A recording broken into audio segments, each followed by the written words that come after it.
Guys, നമുക്കൊരു cream bun തിന്നാൻ പോയാലോ? വാ. അൽഫുട്ടി സൂരജിന്റെ വീഡിയോ കണ്ടിട്ടാണ് നന്ദൻകുണ്ടുള്ള സംസം ബൺ കഫേയിൽ ഞാൻ എത്തിയത്. അവിടെ ചെന്നിട്ട് ആദ്യം തന്നെ ബട്ടർ ബൺ ഓർഡർ ചെയ്തെങ്കിലും ക്രീമി ചിക്കൻ സാൻഡ്വിച്ചും സ്ട്രോബെറി ബ്ലൂബെറി സ്മൂത്തിയും അതിനോടൊപ്പം ഓർഡർ ചെയ്തു. എന്റെ മെയിൻ ഐറ്റം ക്രീം ബൺ എത്തിയിട്ടില്ല, പക്ഷെ ഇത് രണ്ടും ഒരു രക്ഷയില്ല, അടിപൊളി ടേസ്റ്റ് ആയിരുന്നു.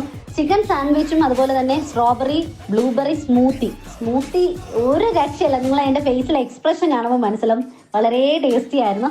പിന്നെ എൻ്റെ മെയിൻ ഐറ്റം എത്താത്തത് കൊണ്ട് തന്നെ ഞാൻ ഈ ക്രീമി ചിക്കൻ സാൻഡ്വിച്ച് മൊത്തം കഴിച്ചിരുന്നു. അങ്ങനെ മെയിൻ ഐറ്റത്തിന് വേണ്ടി വെയിറ്റിംഗ് ആണ് ഗൈസ്, വെയിറ്റിംഗ്. അപ്പോൾ അത് ഫുള്ളും കഴിച്ച് തീർന്നപ്പോൾ തന്നെ നമ്മളെ മെയിൻ ഐറ്റം എത്തി. ഇതിനെ ഇവർ ക്രാക്ലിംഗ് ബൺ എന്നാണ് പറയുന്നത്. 65 റുപ്പീസാണ് ഇതിൻ്റെ എമൗണ്ട്. പിന്നെ ചുറ്റും ഒത്തിരി പേരുള്ളത് കൊണ്ട് തന്നെ ഞാനിങ്ങനെ ആ കത്തി വെച്ച് തന്നെയാണ് കട്ട് ചെയ്തത്, കാരണം കൈ കൊണ്ട് എടുത്തില്ല. അതിനകത്ത് നിറച്ചും ബട്ടർ ക്രീം ഫില്ല് ചെയ്തിരിക്കുകയാണ്. ഒരു രക്ഷയില്ല, ഭയങ്കര ടേസ്റ്റി ആയിട്ടുള്ള സാധനമാണ്. പക്ഷെ എന്നെ കൊണ്ട് ഒന്നിൽ കൂടുതൽ കഴിക്കാൻ പറ്റത്തില്ല, കാരണം അത്രയ്ക്ക് മധുരമാണ്. ഒരെണ്ണം നമ്മൾ കഴിക്കും.